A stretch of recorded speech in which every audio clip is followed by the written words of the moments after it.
Hi everyone, I'm Teri Robinson. I am the executive editor at SC Media, and with me today on the eve of the GDPR deadline is Steve Durbin. He's managing director at Information Security Forum. Hey Steve. Hi Teri. Well, it seems, first I want to congratulate you because you picked up an SC award this year, Editor's Choice. Yeah, we did. That was fantastic. I mean, we never expected that. I mean, you know, we've been talking about GDPR for a good while, and it was really nice touch to get that award to reinforce some of the work that we've been doing. So thank you very much indeed for that. Well, you're certainly welcome. Much deserved because you guys have been relentless in trying to bring people to the GDPR table, and I know it hasn't been an easy go. No, it hasn't, and I think that, you know, it's been 2 years of hard work for most people who've embarked on that journey, but now the fun starts, of course. Okay, yep, and here we are. We're on the eve of the deadline. Want to hazard a guess as to where companies are right now? That's a tough one. I mean, we've seen research that has said that, you know, up to 3/4 of companies that have been asked are not in 100% compliance. That's a big number. I don't tend to agree with that myself. I think if I base it on our membership, then I'm not going to stand here and say that everybody is 100% compliant.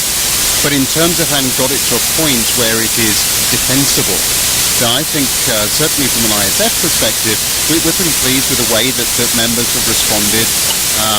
But hey, we'll see. Okay, so TikTok, the 25th is the day. Yeah.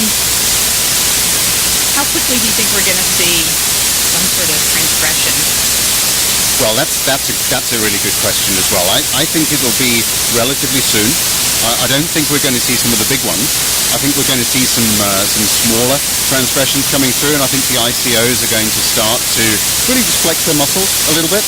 I think some of the big ones, you know, they appear just when you least expect them. I think we're still going to see some spillover from Facebook and Cambridge Analytica. Certainly we've had Mark Zuckerberg being questioned both here in the United States but also across in Europe. GDPR mentioned all the time around that, and I'm just wondering whether they aren't going to try to pull some of that into after tomorrow. So I know it's you're not there yet. You're a little late to the ball game, but not too late to get started. What should people be doing right now? Really important thing, Teri, is to understand where you are at. You know, it's that gap analysis. There are some basics that you really need to have done. So you need to know your information. You need to know your personal data. You really need to have made sure that you've got processes in place so that you can demonstrate that you're looking after that information. You need to have got your subject access request process in place, your impact assessment. You need to make sure that you have policies for protecting that information, both from employees and also from the customer base.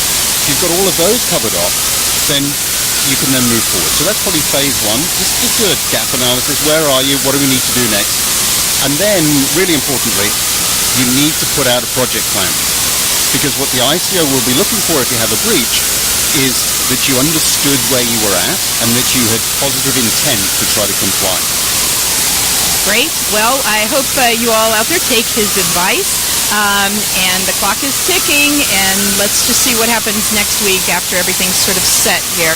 So, Steve, thank you so much for joining us today. Appreciate it. Oh, pleasure. Thanks so much, Teri.